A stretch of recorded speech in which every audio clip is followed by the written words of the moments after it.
So, opportunity in real estate. Of course, sinasabi ko sa inyo, bakit ka ba magre-real estate? Bakit hindi insurance? Bakit hindi networking? Bakit hindi traditional business? Name it, lahat na experience ko yon. Traditional business, bigasan, damitan, bukuhan, buy and sell ng prutas. Nag-buy and sell pa ako ng uling dati. Order ako isang truck ng uling. Nilibot ko ang mga palengke sa Metro Manila para magbenta ako ng uling, mag-canvas, and even buy and sell ng mga fruits and vegetable galing sa probinsya. Wala, lugi lahat yon. So, traditional business. Insurance, sino nag-life insurance? Si ikaw, di ba? Hindi pa open-minded ang karamihang Pilipino. Mahirap siyang ibenta. Nakakabenta, pero I mean, kumpara sa bahay, naghahanap na ng, ang mga tao naghahanap na ng bahay, needs na yun. Yung insurance, i-demonstrate mo pa. Ang networking, i-demonstrate mo pa. O, yayaman ka dito, ganyan, mag-recruit ka lang. Di ba, i-demonstrate mo pa? Wala pa naman talagang need. Kailangan mo lang ipakita pa sa kanila. Eh, ang bahay, kailangan mo pa sabihin, bumili ka ng bahay. Di ba hindi? Naghahanap na ng bahay yun. Dito, ipoposisyon mo lang yung sarili mo na ikaw yung mahanap nila. Tama? Ipoposisyon mo lang ang sarili. Kasi naghahanap na sila ng bahay. The moment na naka-reach na yan ng, let's say, 25 to 30 years old, mag-aasawa na yan, maghahanap na ng bahay yan, kahit may bahay yung pamilya nila. So, kailangan mo lang i-demonstrate na ikaw yung mapili nila. At yun ang ginagawa natin sa RCT Realty. Branding, content creation, yan ang strength ng RCT Realty. Kasi nandun sa video, nandun sa content creation yan. So, napakalaki ng demand. Imagine mo, 6 million units, yan pa yung dati. Projected ba by 2030, 12.5 million ang backlog sa housing. Pwede nyo i-search on your own yan. Affordable housing. Di ba merong nakikita kayong post sa FB? 3 years daw yung sa condo? Condo yun. Kasi hindi naman talaga oversupply ang condo kung tutusin mo. Overpriced. Kasi yung mga 50,000 and below ang sweldo, kaya bang bumili pa ng condo? Di ba hindi? Pero kung kaya nilang bumili, bibili kaya sila? Bibili sila kung qualified sila, di ba? So, actually, ang oversupply ng condo right now is more on, sa pananaw ko at based na ano ko din na ibang insight, overpriced na rin talaga. Sobrang mahal na. Ang una kong binenta as a real estate broker ay Pinma Properties Condo. 900,000 lang dati. Sa Pinagbuhatan, Pasig. Yung una kong client doon, classmate ko pa sa PUP dati. Mura pa nun. Eh ngayon, swerte ka na kung makita ka ng 3 million. Siguro mga gawing per view siguro, 3 million. Pero magkano ang required salary doon? Hindi lang 50,000. So, paano yung mga sumusweldo ng 20,000 to 50,000? Hindi sila makaka-avail. So, ang option lang nila, house and lot. At nandun ang malaking demand. Sino ba maraming empleyado? Yung sumusweldo ba ng 650 to 100,000 o yung sumusweldo ng 20 to 50,000? Di ba sa minimum wage to ano ang maraming tao? So, sila ang nangangailangan pero hindi sila makabili sa Metro Manila kasi nga mahal, hindi nila kaya, hindi sila qualified.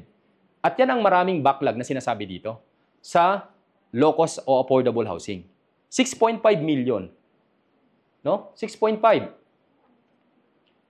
Kung 6 million units na lang yan, di ba, abot pa ng 12 million by 2030? Oh. Eh kung, magkano presyo sa, ano ngayon, Santa Maria, Bulacan? Magkano, sino may idea, magkano presyo ng pinakamurang property sa Santa Maria, Bulacan? Sino may idea? Magkano? Saragossa, 1.6 ang selling price ng developer pag may open. Yung i-open ng Apex bukas sa may Duhat, Bukawi, yung Saffron Hills, 1.7 million. Inner unit.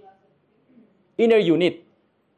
Ang Sonoma Residences, 1.5, 1.6. Yung Greenway Place na bagong project ng Apex sa Quezon, 1.5, 1.6. Yung regular townhouse. Pinakamura yun. Sonoma, nagsimula ako 2015, 700,000 lang. 2015. Alam mo, Sonoma ngayon, inner unit, 1.5. Ikaw, Sir Mark, magkano yung nakuha mong, magkano presyo ng corner ba sa'yo? Anong sukat nun, Sir? Ano? 59, magkano? 1.5, 59. Eh, 1.5 ngayon, 36 lang yun eh. Oh, ganun na kamahal. Eh, 1 million nga lang in-average ko dyan. Tingnan mo na lang, 6 million units times 1 million per unit, 6 trillion. 6 trillion, based lang dun sa, ano yan, conservative approach yan. 6 trillion ang ibinebentang, ang kailangan na property, backlog, hindi pa yan yung current demand. Kasi yung mga 20 years old ngayon, after 10 years, 30 na sila, mga kailangan na ba sila ng bahay? Yes, magkapamilya na yan eh. Huwag na nating ibilang yung mga yon. 6 trillion ang naghahanap, ang may pangangailangan ng bahay na hindi pa bumibili ng bahay. Eh, lolobo pa yan ng 12 million. O di 12 trillion yon sa 1 million. Eh, hindi naman 1 million na yung presyo ng bahay eh. 1.5 na nga, di ba? So, kung 3% lang average commission ng agent, 180 billion ang pupunta sa mga ahente. So, ang tanong dyan, ilan ba yung mapupunta sa'yo? Ilan yung mabebenta mo at ilan yung makukomisyon mo dyan na magpapayaman sa'yo, magpapasenso sa'yo? So, ako, sinishare ko yan, yung figures na yan, siguro kung wala pa akong experience, masasabihin ko, parang hindi naman totoo yan. Pero tayo, dahil naka 3.5 billion na tayo ng benta mula nun, gano'n na karami yun. At ilan na yung nabibigay natin na commission sa mga agents, undervalued pa yan. Kasi, 1.5 na nga, low cost. Di ba? Eh, yung first part nga, 2.1 eh. Yung iba nga nating hawak, 3 million eh. Mid-cost housing yun. So, in short, may pera talaga sa real estate, guys. May pera talaga sa real estate. Pero alam nyo, kung magre-real estate kayo, mag-sacrifice na kayo in 5 years, sipagan nyo, hindi lang 5 million ang mapoprofit mo in 5 years. Yung ini-imagine lang ng karamihan tao na nabuhay, pero ikaw na-accomplish mo yung ganung buhay. So, dapat ganun yung mangyayari sa iyo. Pero syempre, marami kang tatrabahuin, no? At magkakasama naman tayo para doon. Okay? So, minimal capital needed. Aware na kayo dyan. Wala ka naman kayong gagastusin dito. Yung office, kami na gumagastos ng office. Yung sasakyan, kami na gumagastos. Ano lang kailangan mong gastusin? Pamasahe mo, papunta halimbawa dito. O crudo mo kung may sakyan papunta dito. Kasi kahit may sakyan ka, i-park mo na lang dyan. O sakay na tayo sa tripping vehicle ng RCT Realty. O yung office, yung electricity, wala naman. RCT Realty naman gagastos dyan. Tama? Yung load, wifi, internet. Of course, may gastos kayo doon. Pero kahit naman hindi kayo mag-real estate, nag-internet naman kayo, di ba? Tama? So, minimal yung kailangan nyo dito. Kami na yung gagastos kasi nga kami yung realty. Okay? Engaging in real estate is same with having your own business. Alam nyo ba kung ano yung hindi naman degrading, no? Alam nyo, minsan, ang tingin ng ibang tao, ang pagiging ahente ay parang low profession. Ay, ahente lang yan. Di ba? Pwedeng ganun yung ano. Alam nyo, pag ganun din ang tingin mo sa sarili mo, hindi ka rin magpe-perform well.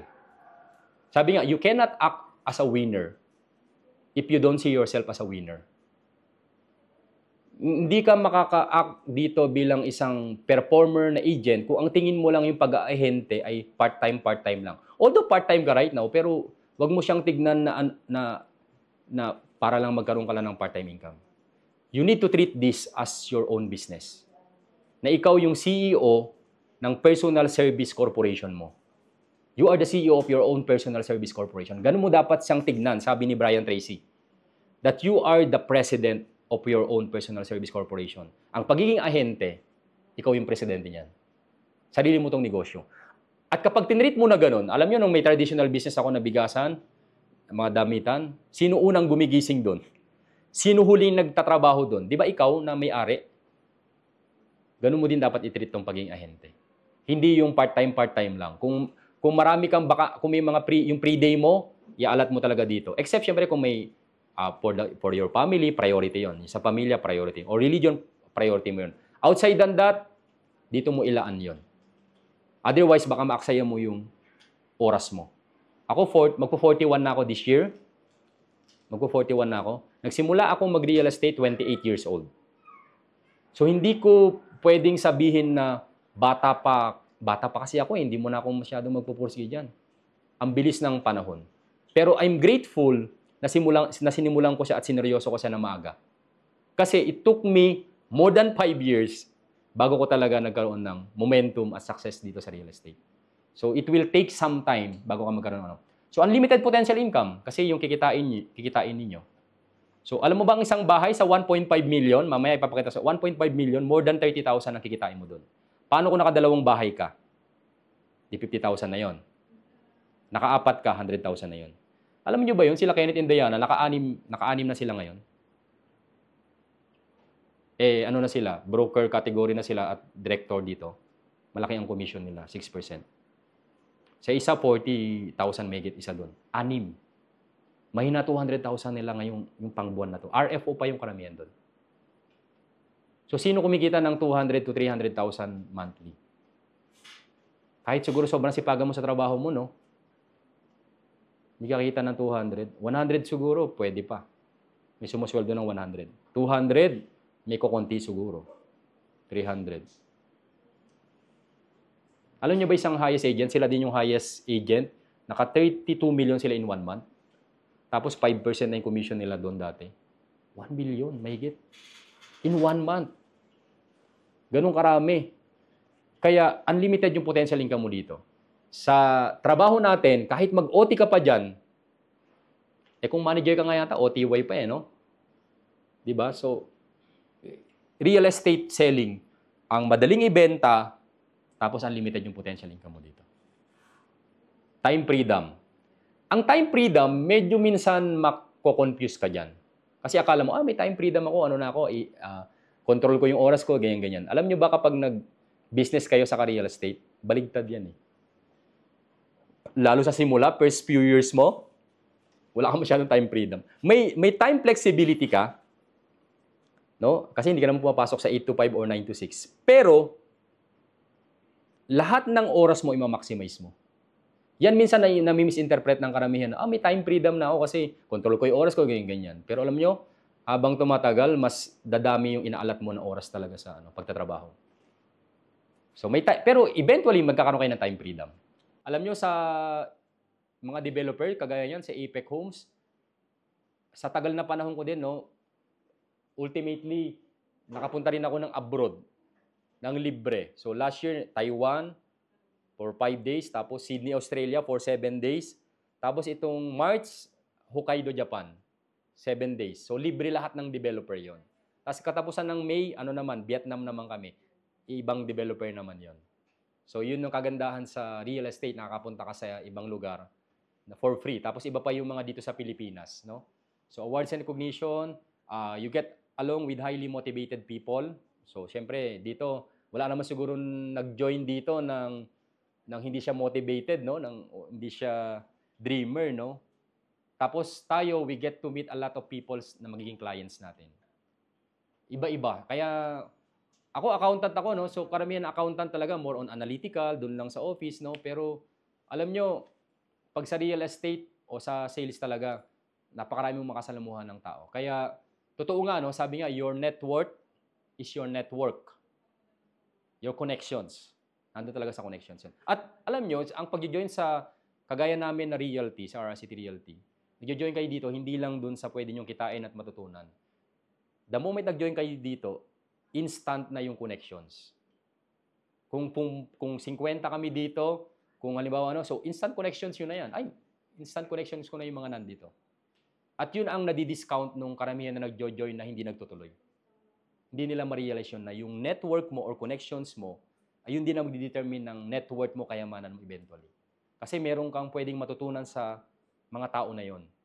Diba? Pwedeng strategy, pwedeng skills, pwedeng mindset. At yun ang power ng connections. No? So, yun. Pre-mentorship, syempre, nandito lang kami. Bukod sa mga videos ko, na nagmo-motivate, nag-share ng mga tips. So, mapapanood nyo naman yon. May mga training program tayo, actual training program. Especially content creation. Ako, proponent ako ng content creation. Hindi ako maano ng agent na sa pagbibideo. Kasi more than 1,000 videos na ang na-upload ko sa YouTube channel ko. More than 1,000. Kahit i-check nyo yung YouTube channel ko right now, more than 1,000 videos. Kaya hindi ako maano ng agent na, sir, pinagbibideo mo kami, hindi ka naman nagbibideo. So dito, we learn by doing, and bago ko ipa-implement sa inyo, nagawa ko na yun. Ginawa ko muna bago ko isasabihin sa inyo na yun ang gagawin mo. And of course, syempre, personal development. Okay?